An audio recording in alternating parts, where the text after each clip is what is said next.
It all begins with water and rock.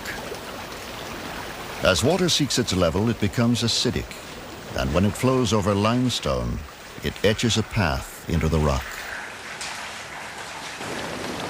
Given eons of time, water will burrow deep and carve with incredible force the veins and arteries of planet Earth.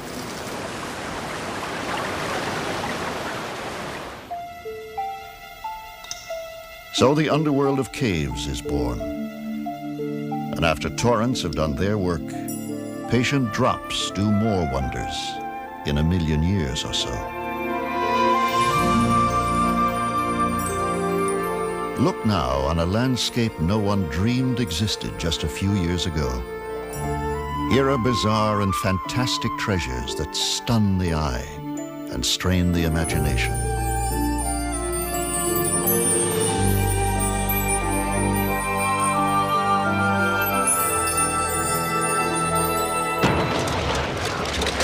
Here is discovery and danger.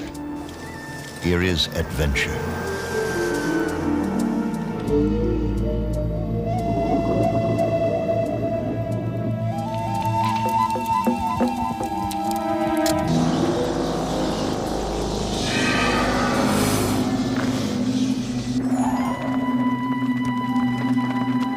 In New Mexico, members of a National Geographic Society expedition explore the world's newest and most exotic major cave. They are following one of man's most ancient imperatives, to seek and understand the unknown.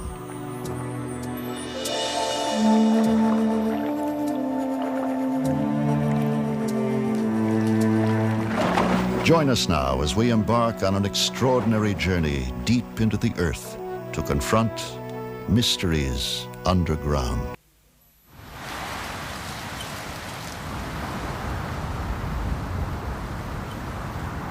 In the Guadalupe Mountains of southern New Mexico, an awesome giant has lain hidden for 1 million years. Sometimes, in the desert silence, the monster could be heard breathing.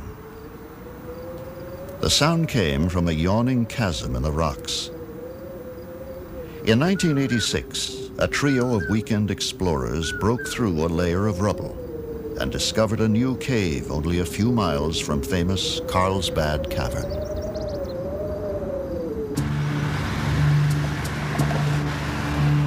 Although the cave entrance lay inside Carlsbad Caverns National Park, park officials allowed qualified cavers to explore it.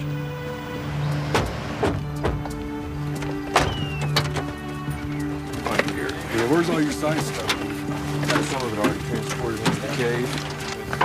What do you got in that thing, Dave? One of them was Rick Bridges, an oil and gas prospector. And that's about it. Camp stuff.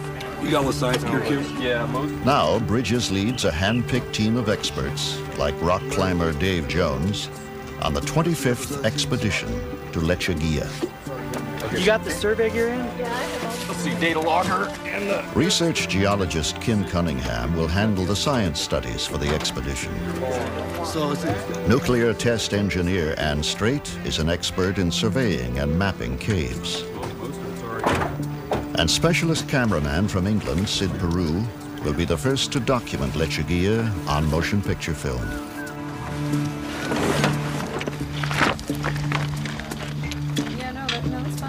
The journey begins with a deceptively ordinary hike. The cave is named after a desert plant that grows in this harsh, dry environment, Lechuguilla, Spanish for little lettuce.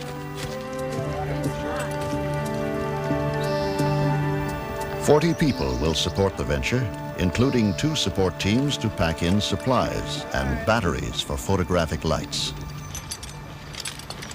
On high up! We tend to have this feeling that the surface of the Earth is the life of the Earth, but we're just this small, thin little shell that we choose to call our world. And beneath it, there's an entire realm that we know very little about. And we can, if we choose, enter that realm, and we can and learn something from it.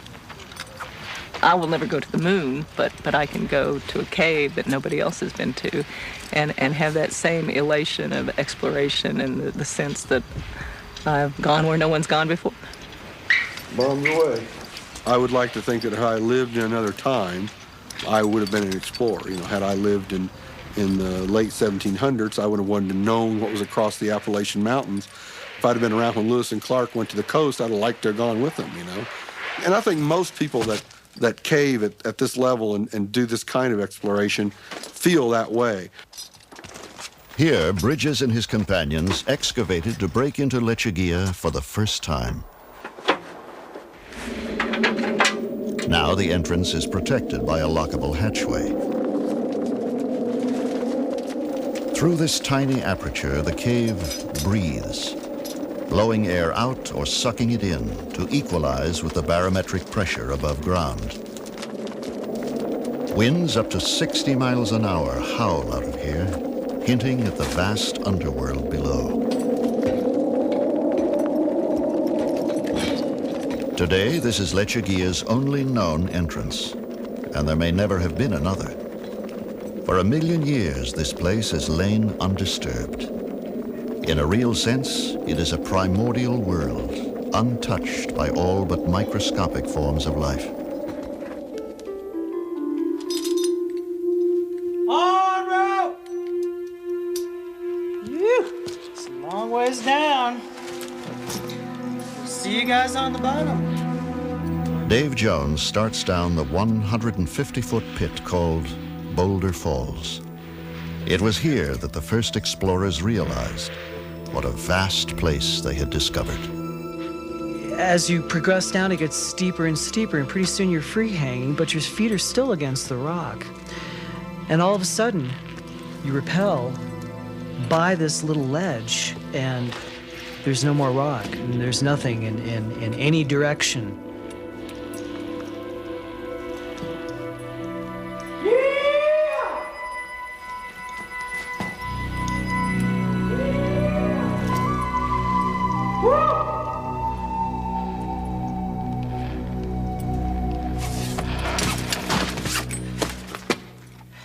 Beyond the base of the pit, the cave branches off in all directions.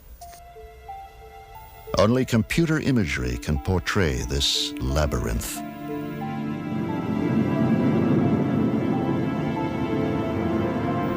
After the May 1986 exploration, the cave was known to be 700 feet deep and more than half a mile long.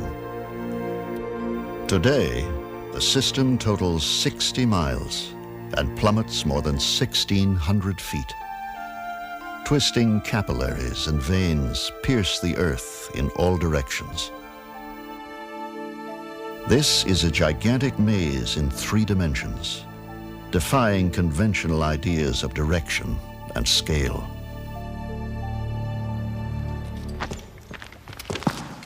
Footprints remain forever in this fragile environment. Plastic ribbons keep cavers on main trails.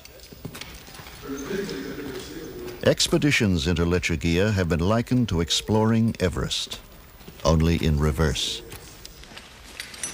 What's that one handhold? The team is headed for base camp, still hours away.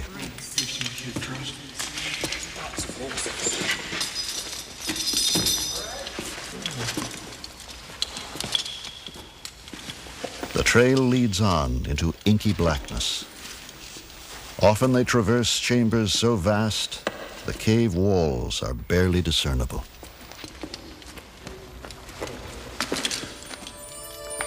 Gypsum crystals sparkle along the route.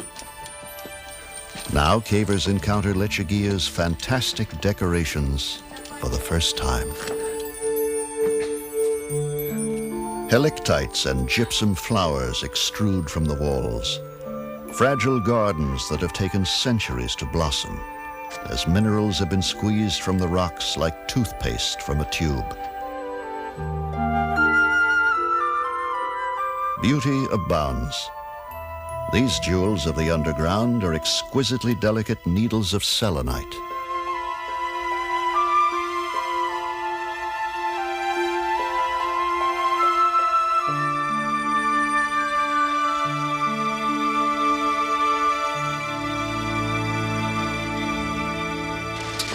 This have the test tubes in it? This got the biotubes and rather careful. With the constant maneuvering up, down, and through the cave's difficult terrain, 50-pound backpacks become painful burdens.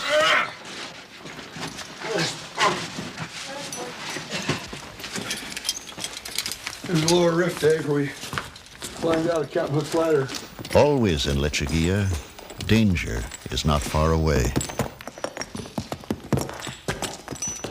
Okay, on 3, 1, 2, 3. In 1991, seasoned caver Emily Mobley slipped and broke her leg while working on a surveying expedition in the cave's western sector. 1.5 miles from the entrance, 900 feet below the surface, this accident would trigger the largest and most publicized cave rescue in U.S. history. That'll wait do the work. Mark's back.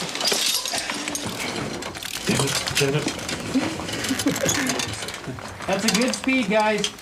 Great. 100 experienced cavers summoned to the scene would labor 4 arduous days to bring her to safety.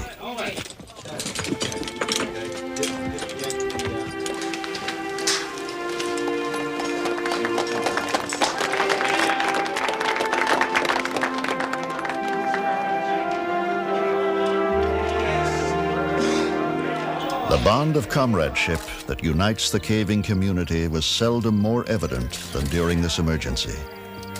Every caver knows and instinctively responds to the code of the underground, that only cavers can save and protect each other. Let's hear it for everybody.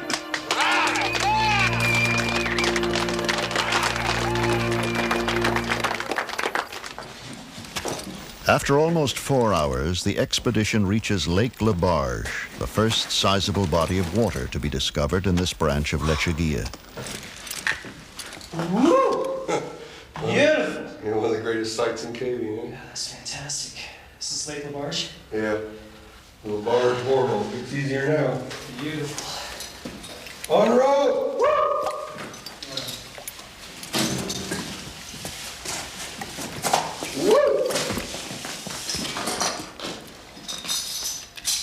The lake completely blocks the way ahead. Cavers had to wade it until they found a detour. Tricky, but possible. Well, I think in particular moves like dancing around the edge of Labarge as almost a ballet, an underground ballet. I know where my footholds are. I know where my handholds are. I know if I hit them just right and I move just right. Some of them are kind of dynamic in so much as you leave one handhold while you're going for the next foothold. And if you do that just right and you have your pack balance just right, you flow through it real smoothly. And so I think it's very much like doing a dance, a very intricate dance, and you want to do it very perfectly. You know, it's very beautiful when you do. Deeper into the cave, mineral formations become more fantastic and delicate. Cavers must move among them with great care. Spikes of aragonite, one form of calcium carbonate, grow in fragile bushes. The gentlest touch could damage them.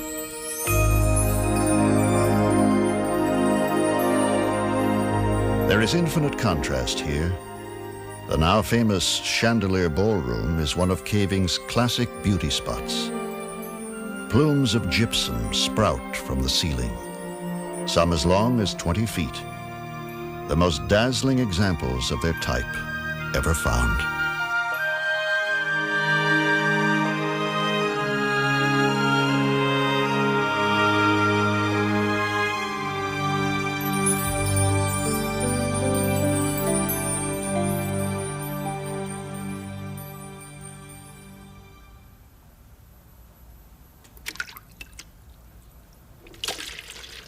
Utter silence pervades Lechuguilla.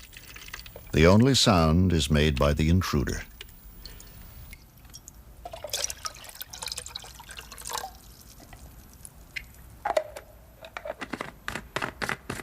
In the constant 68-degree temperature and high humidity, dehydration is always a threat.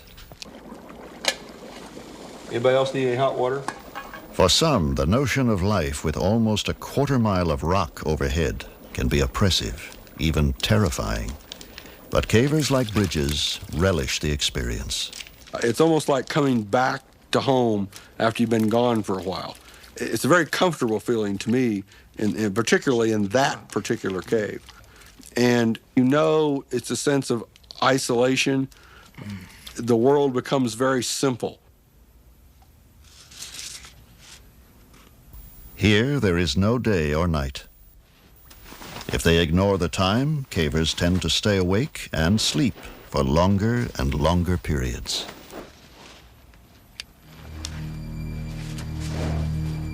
In Lechuguilla Cave, there is little evidence of life, but this is rare.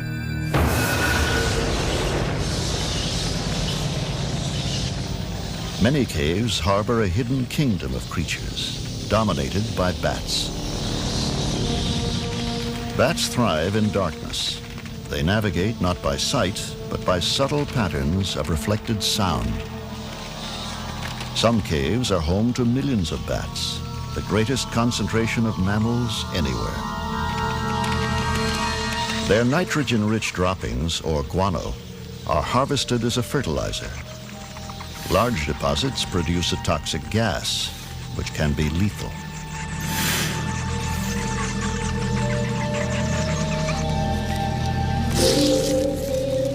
Mountains of bat guano support the intricate food chain underground. Sometimes an injured bat or a baby falls into the guano and itself becomes food. Within minutes, the bat is reduced to a skeleton.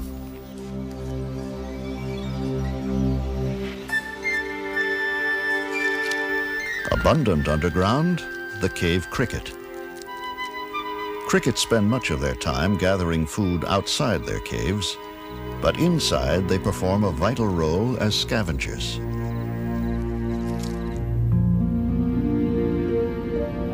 In mute testament to their environment, fish have evolved here without eyes. The salamander has dispensed with eyes too, and has no need of skin pigment in a world without sunlight.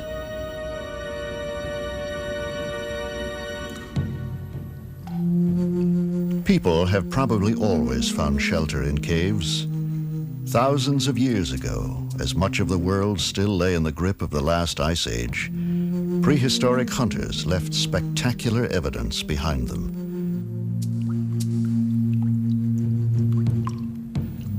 The human spirit was born and nurtured here, its expression etched on walls of stone.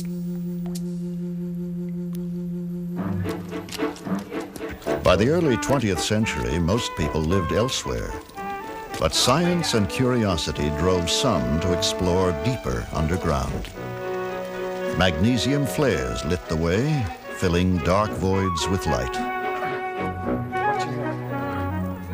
Geologists squeezed into subterranean chambers, seeking to understand their origin and structure.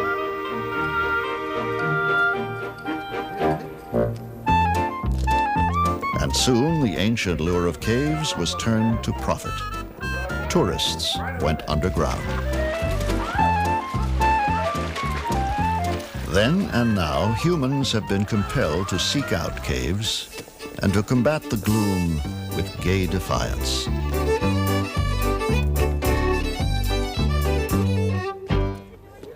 In the United States, New Mexico's Carlsbad Caverns was declared a national park in 1930. But natural wonders were not enough. Carlsbad and other caves promoted all sorts of attractions, some a bit far-fetched. The time will come when some master musician in the Carlsbad Cavern will be able to create a symphony in stone.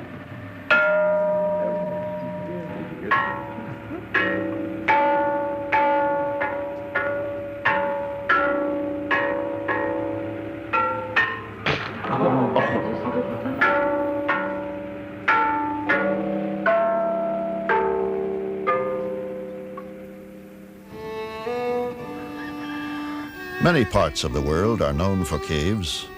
Because most lie on limestone bedrock, the soil is often thin and life is hard. So it has often been in the remote uplands of Kentucky. But the automobile brought a new source of wealth.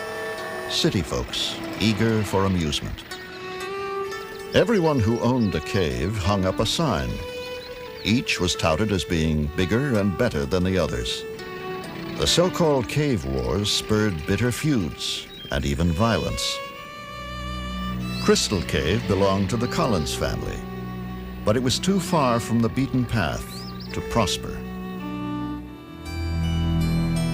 37-year-old Floyd, one of the Collins boys, was determined to find a cave closer to the highway. He set off alone on a cold winter morning in January 1925 and squeezed into a narrow, twisting crack in the earth never before explored. 100 feet or so into the tight passageway, Floyd dislodges a rock that falls on his leg and pins his left foot.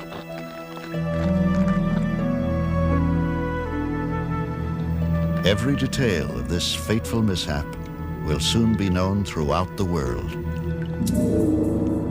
Struggling to free himself, Floyd becomes more tightly wedged. His arms are pinned at his sides. He can do nothing but shout for help.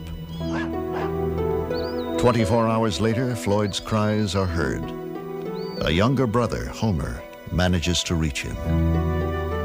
Coffee and sandwiches revive Floyd, but no amount of tugging or pulling will set him free. Would-be rescuers knock down more dirt and rocks. Soon more help arrives, but rescue efforts are clumsy and disorganized. Curious onlookers begin to gather. They become restive and quarrelsome. A week goes by. Floyd is still alive, and the crowd swells to thousands. It becomes a carnival. Souvenirs are sold, and moonshiners arrive on the scene. It's hard to maintain order, and the National Guard is summoned. Skeets Miller, a 21-year-old newspaper reporter, braves the tortuous passage 7 times to comfort Floyd and describe his plight. Miller takes down food and drink and an electric light bulb to keep Floyd warm. In bitter cold and rain, little more can be done for him. When a cave-in blocks the passage, a rescue shaft is begun. People all over the country join Floyd's family in prayer.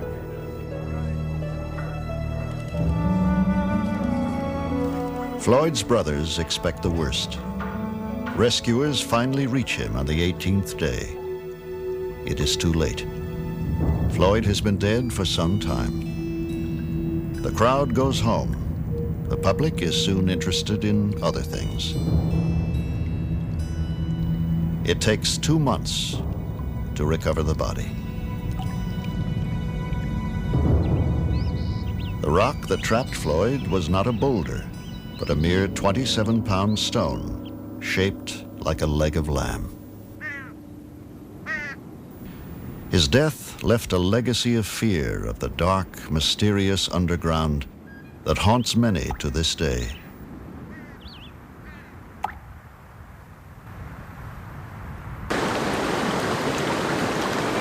Today, there are about 16,000 devotees of caving in the U.S. Here, where Tennessee, Alabama, and Georgia meet, the countryside is studded by deep pits, vertical caves, the delight of weekend enthusiasts. 9-year-old Leah Brown holds a world speed record for rope climbing. I want to go ahead and check that other equipment. Her partner, Avis van Swearingen, also holds a climbing record for women over the age of 60. Here you go now. With skill and courage, they suspend their lives on a slender thread. We call that rope the nylon highway because it takes us to wonderful places and new parts of the cave, and it's the only way you can get there.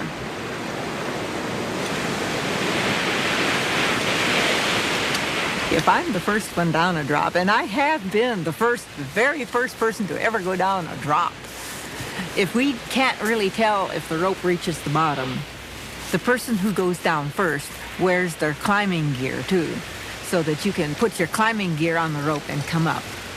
Also, we put a knot at the bottom of that rope, so we can't rappel off the end of it, which has happened to people.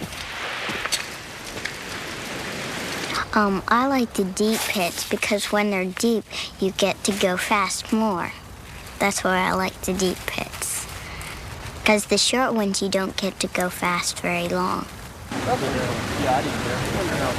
First time I did it in a pit, it was only a 90-foot pit. And I didn't get scared. I don't get scared very easily. I like going fast. When I go down fast, the floor is real tiny and then it starts getting bigger and bigger. And I like to watch that.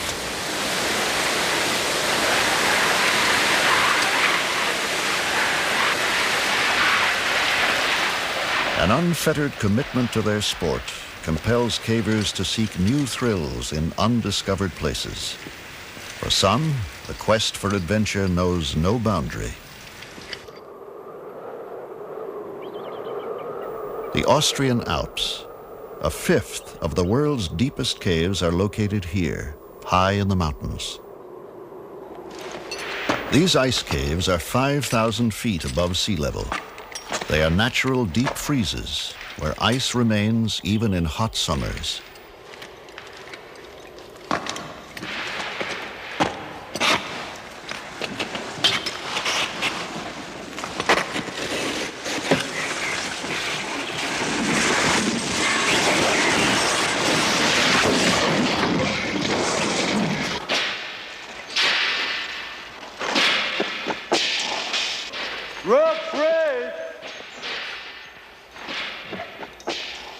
Here, geological time is condensed.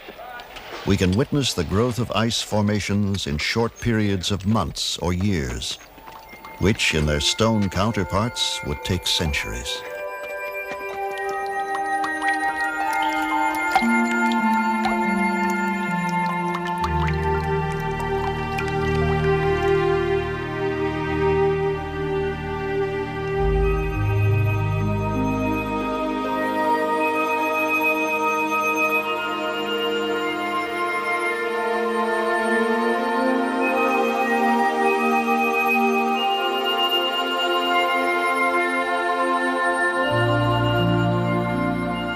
From year to year, these caves are never the same. As they thaw and freeze again, the fantastic ice formations are ever-changing. Few places on Earth are more beautiful or more treacherous, with perhaps one exception. Some cavers have merged their love of the unknown with a passion for diving, venturing into a bizarre world underground and underwater.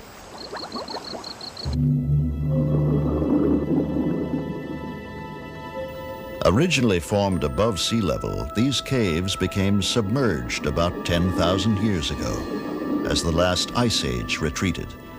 They are now 70 feet beneath the surface.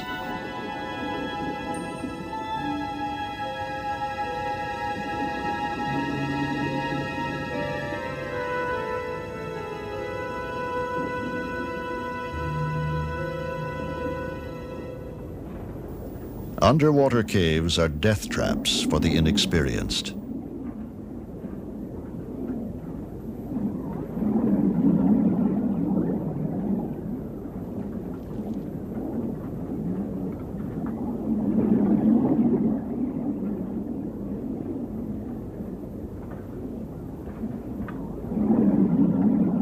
But from time to time, tempting fate can have astounding rewards. In 1990, when exploring a submerged tunnel off the Mediterranean coast of France, a professional diver surfaced in a hidden chamber. He found a treasure chest of art, perhaps 18,000 years old. Paintings and engravings depict animals that roamed southern Europe before the last great ice sheets melted. Some experts question the authenticity of the art, but close examination is impossible. Cosquer Cave is a place of haunting mystery. To protect it, the cave is now sealed by order of the French government. In time, a new entrance may be built and the truth known.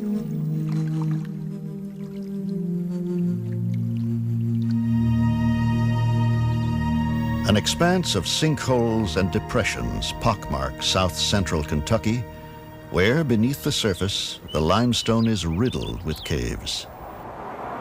They are everywhere, an integral part of the landscape. This is Floyd Collins country, and the contest to attract the tourist dollar still rages on. The star attraction is Mammoth, the world's longest cave. A national park since 1941, the cave now draws more than 500,000 visitors a year.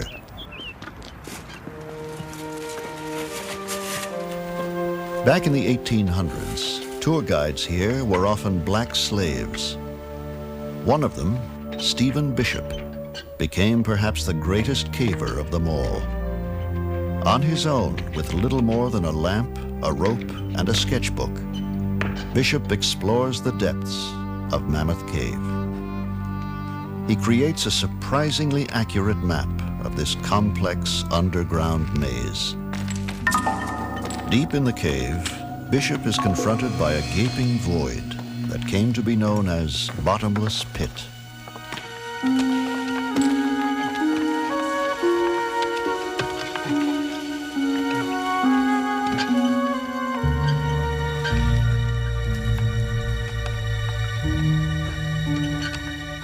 Beyond, Bishop explores regions that had never been visited in his time. But in these remote reaches, he finds evidence that someone has preceded him.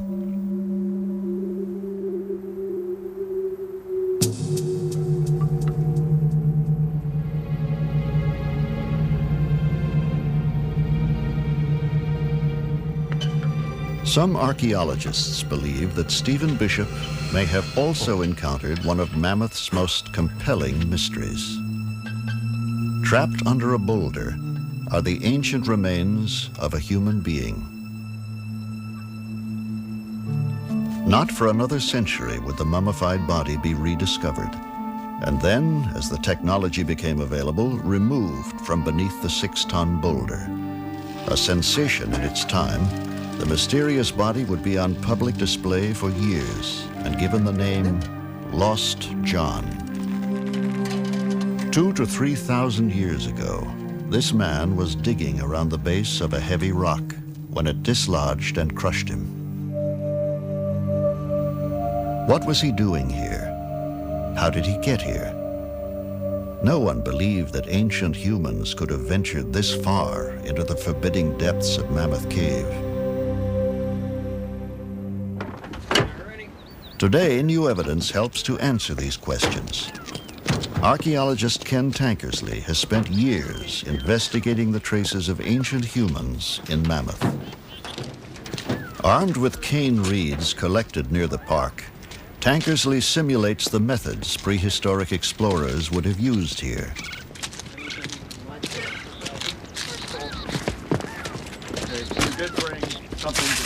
We have long known that human beings lived near the entrance of caves, but Lost John suggested that prehistoric people had gone far into Mammoth, perhaps 2 days' travel. Was this possible? At first, Tankersley himself had doubts. I'm always amazed when I think about what it takes for us to go into a cave. We wear a hard hat, we wear our caving lamp, whether it's electric or carbide, and we carry 2 sources of backup light. We wear enough clothing to ward off hypothermia. These people wore virtually nothing. Loincloths at best, probably most frequently based on what we've seen in the cave in terms of human remains. These people were naked, carrying nothing but cane reed torches.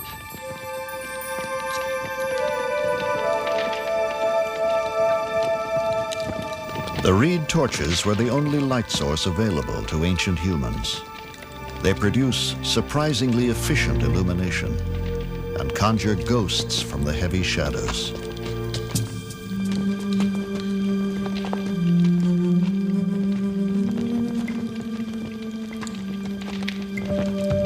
Their daring was incredible. For humans, light is life in a cave. But these explorers traveled up to 12 miles with nothing but reed torches between them and a horrible fate. Their pathway can be followed even now. Watch your step coming in. A trail of burned torch fragments leads Tankersley and his companions to a cavity in the rock face. Digging marks and a crude implement are evidence of some kind of activity here. That's magnificent. Notice the cut edge. That's a primitive tool, one of dozens found deep in the cave. What was it used for? Another clue.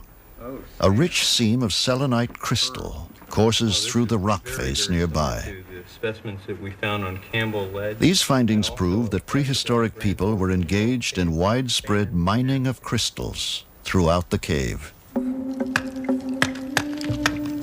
The scale of the operation was staggering. Tons of material were removed. The mining continued without interruption for over 1,000 years.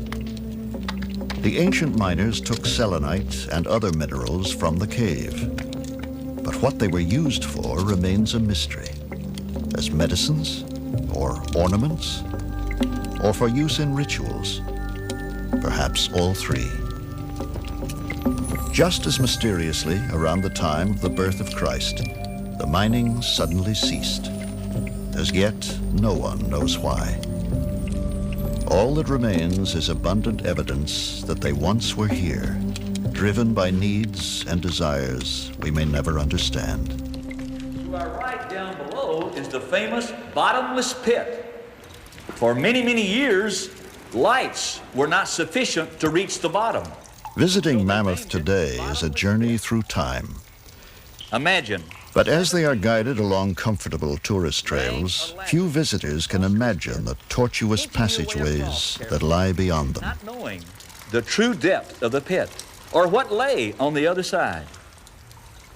Reaching the other side, they were surprised to find an avenue over there and more cave. This opened up the doorway to the vast unknown mileage that we call Mammoth Cave.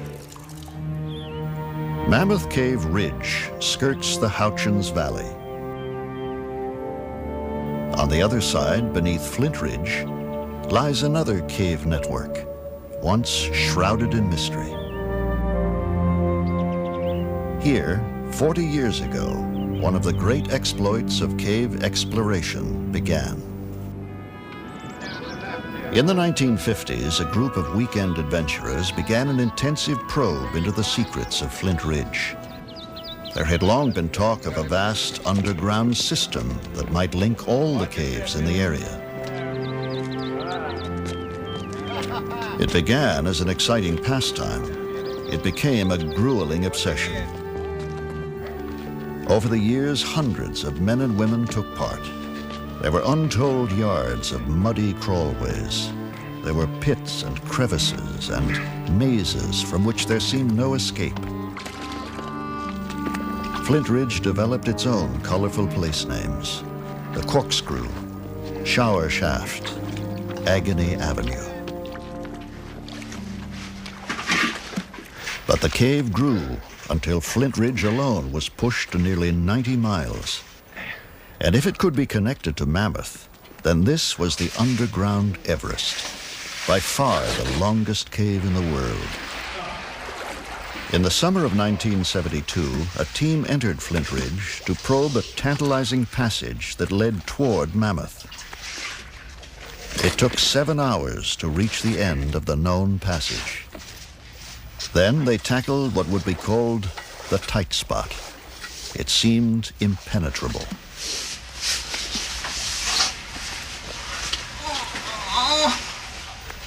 But one of the team had a knack for narrow places.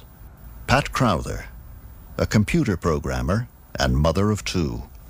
Well, it never occurred to anyone to try to go through that place. It was a crazy place to even think that you could get your body into. The tight spot was a very tiny vertical crevice out the bottom of a small indentation in the floor. And if you just casually looked down into the hole and saw that crack, you would say no one could possibly fit in there. Somehow, Crowther squirmed through. 6 weeks later, miles beyond where anyone had gone before, a chilling but significant discovery was made. In a mud bank were the initials PH, scratched there by Pete Hansen, a long-dead tour guide. He could have come here only from the Mammoth Cave side. Carpenter Richard Zoff was in the group and recalls the impact of the discovery. We had the feeling that we had found the passage that was going to take us into Mammoth Cave, but we hadn't done it. We had seen virtually a mile of passage, but we didn't know exactly where it went. And we plugged along, and we plodded along, and we surveyed, and we surveyed, and we surveyed. 10 days later, the group tried again, reaching what they now called Hansen's Lost River in 9 hours. Excitement and exhaustion dominated the thoughts of leader John Wilcox. The worst thing we feared was that the passage would descend so that the water would come clear to the ceiling.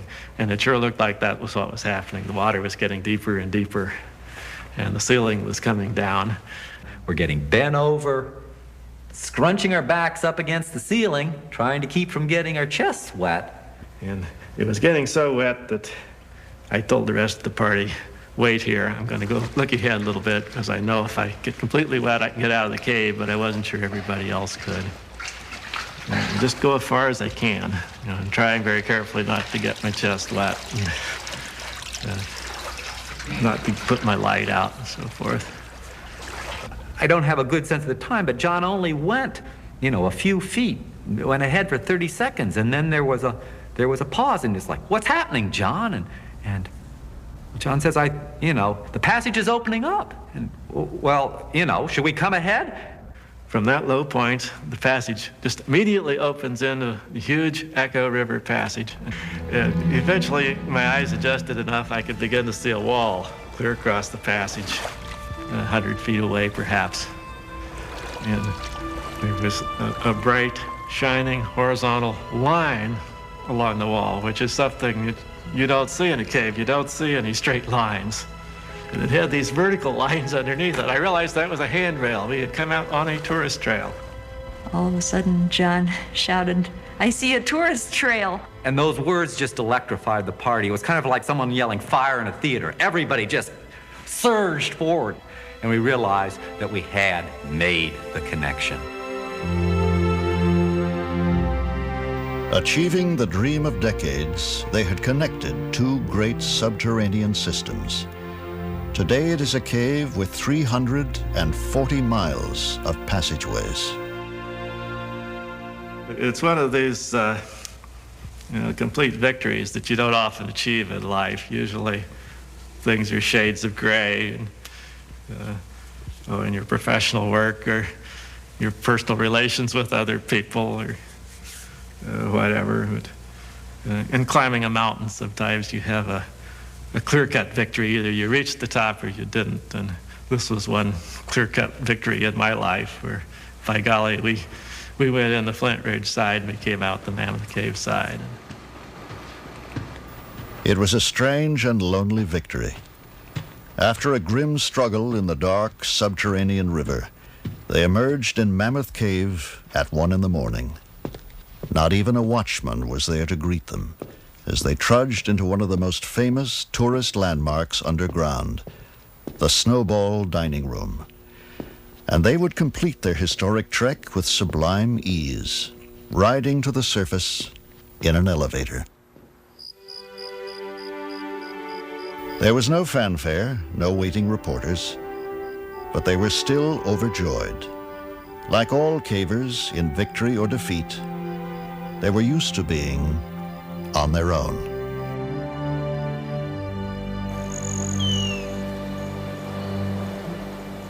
Beneath the New Mexican desert, the National Geographic expedition to Lechuguilla begins its second week underground. The cave's beauty is now legendary, but there is more to discover here. High on a hill deep within the heart of the cave, a mystery unfolds. Sulfur is prevalent here and in other regions of the cave. And tiny bacteria are found in these deposits, along with fungi that feed on them. In turn, the bacteria may feed on the sulfur, thriving in eternal darkness. Evidence indicates an unusual genesis for Lechuguilla. As hydrogen sulfide rose from below, it mixed with oxygen in water or air, forming sulfuric acid. This potent chemistry gradually ate through the limestone, creating the cave from the bottom up.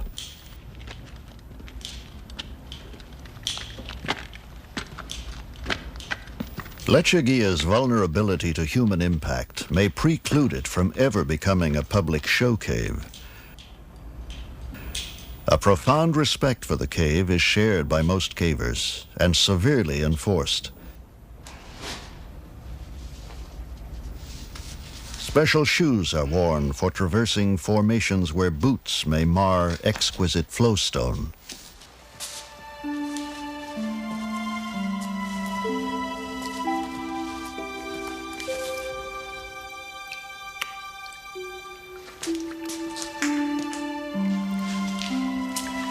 Stalagmites of calcite line the shores of the Pearlsian Gulf, so called because of the thousands of pearl-like formations found here.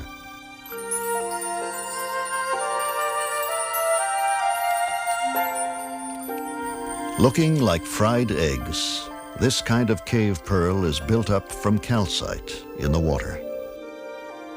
Another variety of cave pearl forms when a single grain of sand becomes coated with calcite. Over time, the relentless dripping of water swivels the grain, and the coating becomes thicker, like the creation of a pearl in an oyster.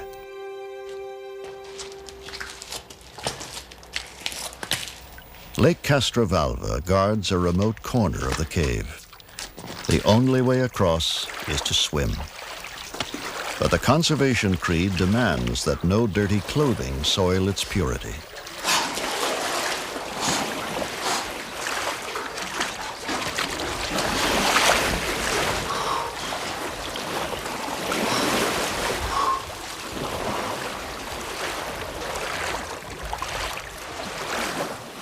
The air and water temperatures are the same year-round, 68 degrees.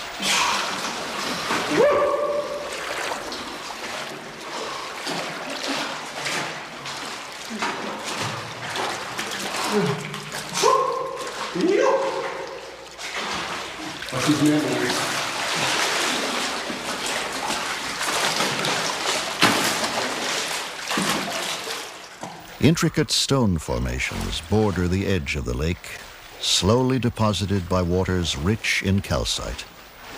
For eons, these exotic shores have been still and silent, calm, until now.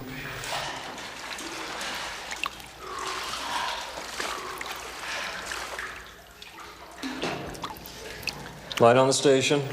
The primary function of any expedition is to explore and survey the cave, to produce a detailed map. Keeping accurate records is virtually a religion for modern cavers. 239.5. It's what separates them from earlier, less responsible explorers underground. +4. +4. Finding something new is the first great thrill of caving. The second comes later, finding the way out. Each night, the latest survey data are typed into the computer to produce an updated map. At the same time. Yeah, it's fairly coarse. The ancient skeleton of a ring-tailed cat. Kim Cunningham examines one of the riddles of Lechuguilla. But it's a mystery. I mean, altogether, it's a mystery how he got down here. We're 1,000 feet below the surface. Many vertical pits and long passages to get here, so He was a heck of a caver. He's evidently died right on the margin of this old pool system here, so I would imagine possibly he was alive when he was down here, came to the pool to drink, only source of water he could find. And maybe the mineral content was very high. It was not a good pool to drink from, and that may have been what killed him. The only problem with these units is the amount of trash. The amount of carbon dioxide in the cave atmosphere is measured. If the level down here is the same as on the surface, it could indicate other openings yet to be discovered.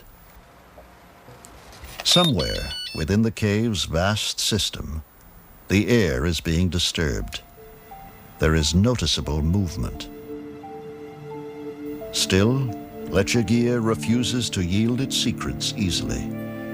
It remains alien and strangely beautiful, a landscape from another world.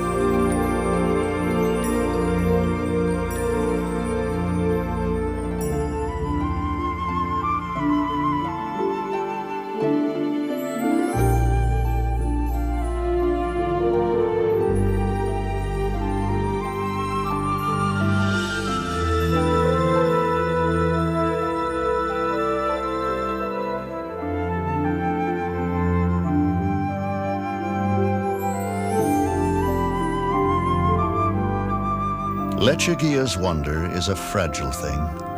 What man can discover, he can easily destroy.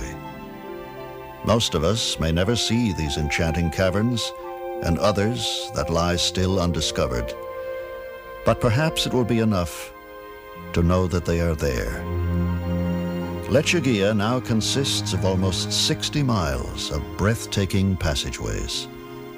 New discoveries continue, and there is no end in sight.